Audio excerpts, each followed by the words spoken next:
तीन वर्ष तले सत्यरंजन को हाथ धरी दीपांजलि।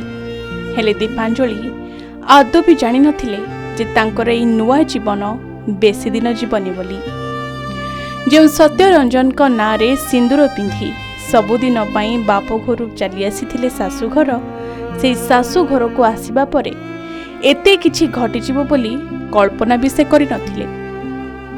देखंतु शंखा सिंदूर पिंधि केते सुंदर देखा जाउछंती दीपांजलि। ए सुंदरता तांको मनरे थिबा खुशी पाई, काहेकि ना से पाइथिले तांकर मनर मनीषको, मन लाखी बरको।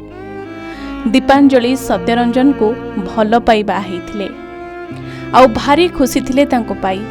हेले खुशी जे तांको सह बेसी दिन रहिबनी ताहा से जानि नथिले। हाँ आज्ञा, आज मिलिछि दीपांजलिंकर मृतदेह। स्वामी सह एकाकी रहुथिबा भड़ा घर मिलिछि तांकर मृत शरीर। जो घरे से स्वामी सहित केते कोन स्वप्न देखुथिले, सेही घरु आज पुलिस ठाब करिछि तांकर मृतदेह। आहुरी बेसी आश्चर्यकर कथा कोन जानिछंती, सेही घरे तांको स्वामी भी उपस्थित थिले। सेइथि पई तो बेसी संदेह उंकी मारुछि समस्तक मनरे। जाजपुर जिला कुआखिया बजार अंचल एक भड़ा घरु दीपांजलि मृत अवस्था पड़िथिले।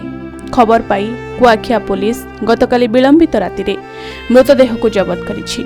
कहबाकू चाहिबो जे कुआखिया थाना भोटका गाँर कैलाश राउत को झियो दीपांजलि से गत 3 वर्ष तले भोटका गाँर विष्णुचरण बेहरा पुओ सत्यरंजन बेहरा को प्रेम करी बाहा हेइथिले।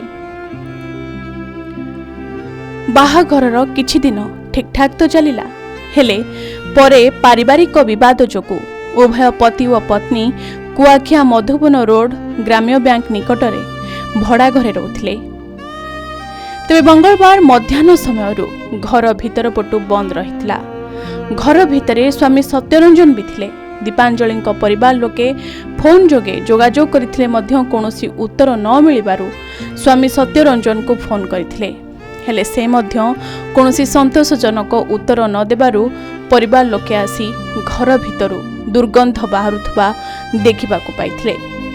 आउ घरु स्वामी सत्यरंजन प्रमाण नष्ट पाई उद्यम करुथबा देखिबाकू पाइथिले तांको परिवार लोके।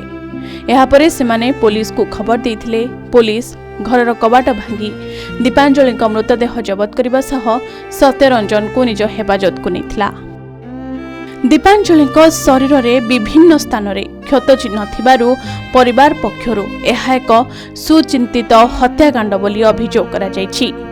पुलिस घटनास्थल रे पहुंची मृतदेह को जबत करबा सह स्वामी को थाना रे अटक रखी तदंत चलाइछि। काहेकि ना घर भीतर पटु बंद रहिछि। दीपांजलि मरी पड़िछंती, स्वामी किंतु घर भितरे अछंती। निहाती भाबे स्वामी ही खोली पारिबे स्त्री दीपांजलिंकर मृत्यु रहस्य। एपटे आज पुलिस साइंटिफिक टीम सहायता रे घटनार तदंत करिछि। मृतदेह को व्यवच्छेद पई पठाई एक मामला रुजु करी घटनार विभिन्न दिग को नै तदंत चलाइछि पुलिस। शव व्यवच्छेद रिपोर्ट आसिबा परे घटनार प्रकृत रहस्य उन्मोचन हेबो बोली कुआखिया थाना अधिकारी अनिरुद्ध नायक सूचना दैछंती। नहीं गतकाली राति रे हमर 11:40-50 भितर हमको जड़े रिपोर्ट देले कैलाश राउत, बापा नाम मनोज राउत, भोटका गाँव कुआखिया थाना जिला जाजपुर, जे तांकर झियो जड़े सत्यरंजन बेहरा को विवाह करथिले 3 वर्ष तले। आ काली से खबर पाइले जे तांको झियोर मृत्यु घटी बोली। ये खबर पाइला पर आम तुरंत केस रजिस्टर करूँ। काली डेडबॉडी को भी गार्ड करूँ आम स्टाफ देना।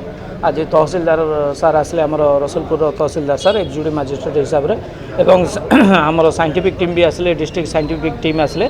आम जहाँ आमर फिजिकल एविडेंस कलेक्शन करूँ आउ इनक्वेस्ट भी करूँ। डेडबॉडी को अगर पीएम पाइका पठेचु। पोस्टमार्टम रिपोर्ट आसला प्रकृत कारण कौन जना पड़। वर्तमान सुधा भी आम तार स्वामी को अटक रखीचु आ तदंत चली। तदंत कौन हम फर्दर आम अपडेट जड़े। सतरे भारी दुखदायक एक खबर। मात्र 3 वर्ष तो होइथिला बाहागर को कोलको छुआटी भी आसी नथिला। हेले जीवन को भल भावे उपभोग करबा पूर्वरु अबेଳରେ लिभिगला दीपांजलिंकर जीवन दीप। ଯାଜପୁରରୁ ଅବିନେଶ୍ୱର ଶତପଥୀଙ୍କ ରିପୋର୍ଟ, କେ ନ୍ୟୁଜ୍ ଓଡ଼ିଶା।